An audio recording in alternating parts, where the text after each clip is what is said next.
I figured it's been long enough. It's about time for a garden update. I have stuff, oh gosh, it's bolting.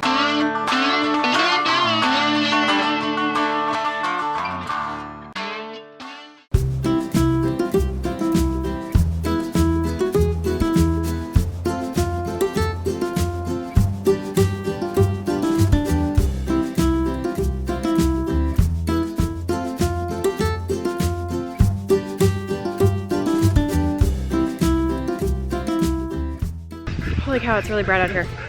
Hey friends! It is Monday. I am just about through making stuff for the craft show I have tomorrow. But still making, still getting stuff ready. But I figured it's been long enough. It's about time for a garden update. I have stuff, oh gosh, it's bolting. Well, there was my spinach. It never got bigger than that. That was it. Cilantro's bolting. The kale has been picked to death by the chickies who jumped up there. We clipped their wings right after that. The tomatoes are going crazy. If you saw the trimming episode where I said crotch like 50 million times. I trimmed my tomatoes so that they would grow bigger and put out a lot more growth, and I think it worked. They're looking pretty good. They're getting huge, and they have buds all over them, which I'm so excited about. Hopefully those all set. Looks like we need to get some water in here. You guys are kind of dry. And then the onions are looking pretty good. The mint is going crazy, like really crazy. Look at the size of these leaves. This is huge. I need to get it picked and dried, so we have mint tea for the year. And then our volunteer tomato, which came up in the mint. That's what happens when you add compost to everything. It gives you extra tomato plants, apparently. Peas are looking like they're just about done. I need to come out here and grab all these. With the yard sale the other day, we haven't been out in the garden much. Everything was kind of crazy. So it's time to get back out here and take care of the stuff that needs to be taken care of. Our beets are looking pretty good. They're getting munched by something too, and they're a little dry. And I need to get those thinned so that we actually get some bulbs, because the bulbs are like this big and they're not doing much. So I'm gonna thin those. We'll have some beet greens for dinner, which I love. It's my favorite thing in the world. Blueberries looking pretty good. Still hasn't ripened yet, but they look great. They're doing good. My rosemary is going crazy. It just all of a sudden started putting out a ton of growth. So it's looking great. I need to pick some of that and get it dried too, so we have it in the pantry. The chives are looking sad. This is not the best set of chives we've ever had, but we also transplanted these out of a basket, a hanging basket, so I'm wondering if that's why they're not doing too great, but we'll see. Maybe they'll come back to life. And our volunteer tomato, this is, I believe it's just one plant. Yeah, it's one plant, guys. This thing is huge. This is the volunteer tomato. I'm pretty sure this one is second generation from the tomatoes that my grandmother gave me, who had the giant plant that tried to eat her house. So if that's the case, then this might take over the whole stinking yard, or the whole garden at least.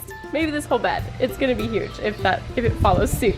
But it's looking really good. It's got a ton of flowers on it, and I'm excited for that. That'll be nice. My poor piddly okra is not looking too great, but the weather's been super weird, so I think with warmer temperatures, then it might go a little bit better. I had green beans back there, but they're getting munched too. Chard's looking good. Did not get any more sprouted from the box, but what I do have is looking good. So who knows? I don't know why. It was a brand new pack of seeds too, so I think that's my fault for not watering as intensely as I needed to before they came up. They probably just like dampened off or something like that. So I'll just take what I got and then I'll plant more. Sage is looking great. It's kind of taking over too, which is awesome because it was looking pretty sad there for a little bit. And the lavender, it finally sprouted. I have flowers. I'm so happy. It's so pretty. Oh my gosh, guys, look. I just saw this. We have baby grapes. I'm so excited.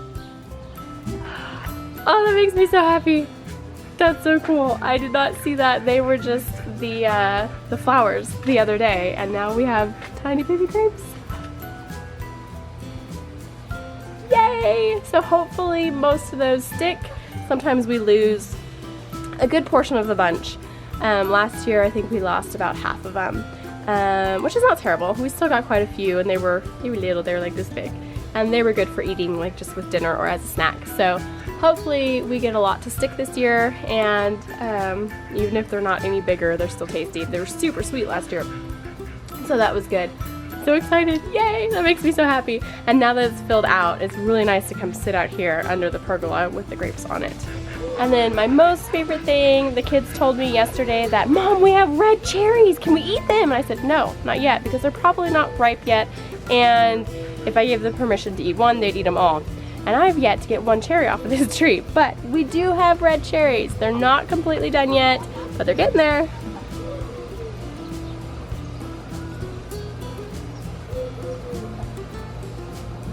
So close. I'm so excited. I think cherries are my absolute favorite fruit.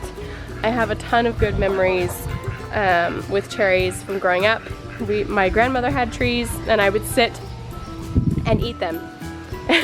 Like climb up in the top of the tree and just eat cherries all afternoon because they were just delicious and amazing. And then we would also go to a cherry farm, I think it was like 2 hours away, and spend a whole day just picking cherries. You got to pay, I don't even know what it was, but you just went and you picked your own cherries, and we would come home with buckets and buckets and buckets full of cherries, and then we'd pit them and put them in the freezer so we had cherries all year long. But of course, while you're picking, you're eating, and then we'd take a nap sometimes under the tree and have picnic, and it was just one of the funnest things. So cherries have been a huge part of my childhood, and I have really, really fond memories of cherries, and eating them is just delicious. It's my favorite thing. So I'm excited for cherries. That'll be really nice. Hopefully I will get at least one before the children or the birds attack them and they're all gone. Well, one of the downsides of this past weekend with being so busy is we didn't eat very well. Actually, we ate really terrible. The whole weekend was filled with things like pizza and milkshakes and donuts and nachos. Oh my gosh, you guys, it was so bad. We do not eat like that usually, and I don't know why I even let it happen this weekend. We were so busy and I was so fried. I just went for the cheap and easy options, and now we're really regretting it. Definitely paying for it. I feel terrible. Ben doesn't feel that great. The kids, well, you know, kids, they bounce back. They can eat like a whole cake and not even feel it, aside from being high on sugar. But we definitely are feeling our weekend of gluttony and terrible eating. So back to normal this week. Tonight I'm making a chicken, and I wanted to show you how I make my roast chicken. It is the easiest, stinking easiest chicken recipe ever. I actually got this recipe from the sweet old lady at the antique store that we were buying one of our cast iron Dutch ovens from. We were talking about what we make in it, and she said she roasts her chicken in it, and it is the easiest recipe. You just set your oven to 350, put your chicken in the Dutch oven, a tiny bit of water, and then put your seasoning, you rub your seasoning all over the chicken, and then put it in the oven with the lid on for about 2 hours, hour and a half to 2 hours. It is so easy, and it comes out so good, falling apart. It's perfectly tender and cooked. It's delicious. So I'm gonna do that for dinner tonight, and then we're gonna have beet greens on the side, and maybe a couple other veggies, and we'll get back to eating normal and feel better, because I just want to eat all the vegetables right now.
I almost forgot. There was one more thing I wanted to talk about. One of you asked about our green boxes, and I've been wanting to talk about it for a while, so thank you so much for the question. It reminded me, goodness, it reminded me that I wanted to talk about it. So let me find one here that's empty. Okay, so these are called earth boxes, and we got these from my grandmother. She uses them all over her yard, and they work really, really well. There are, I think it's like 3 feet by about a foot. And you can cram quite a bit into these little things. But the way they work, if I can dig down here. Let me see how far I can get. Okay. So each box has a plastic screen in the bottom that's about 3 inches or so off the bottom. And you fill the top, you put the screen in there, and then you fill the top with your dirt, your potting mix. And usually, let's see if I can find the other side. This one's got the hole. Okay, usually, I don't know if you can see, it kind of stops right there and makes a little cutout. You put a tube like this down in the bottom, and then you fill each tube every time you water with the water, and it's supposed to fill up to about the bottom of the green box. And if you have an extensive root system with stuff that's already growing, the roots will go down to the bottom and get the water that they need, and it kind of acts as a reservoir and holds the water so that you hopefully don't have to water as often. I think Mimi waters, I don't know, twice a week, 3 times a week. And it's great for if you don't have a lot of time, or you forget, I'll forget, or maybe you're going on vacation for a few days and are going to be gone. You can fill up the reservoir, and it should keep your plants watered. The only problem we've had is because we water daily, sometimes they get waterlogged. So we've drilled holes in a couple of them, which I know kind of defeats the purpose, but we drilled them up to where they're up off the ground a little bit so they don't get too wet, because we have had issues where they have too much water and it kind of just makes all the dirt sloppy and muddy and they just get too wet. We could probably avoid that if we didn't water every day, but because we water everything else every day, our raised beds and all the stuff that we have directly in the ground, we water these too. So they get a little wet sometimes, but otherwise they work really great. They worked for my grandmother amazingly well, and she has mostly patio space rather than garden beds. If you saw the birthday party that we did for my grandmother, I did kind of walk you through her backyard and show you what she's got, and she uses the green boxes a lot. So they've been really great, and for us it's great because we can line them up on our fence here and have extra grow space, which has been really cool. And we've put, like you can see, we put a lot of our green stuff in it that doesn't have a lot of root systems. So they've been really awesome. Like I said, they're called earth boxes. I'll put a link to them down below so you can find them for yourself. They make a great option for a low maintenance garden. I've even seen some that have like corn and stuff in them, which is crazy, but I guess if you're gonna do it, you can do it. But thank you so much for asking me the question and reminding me to talk about them. So there you go, earth boxes. They're pretty cool. There you go. Super easy and delicious roast chicken in a Dutch oven.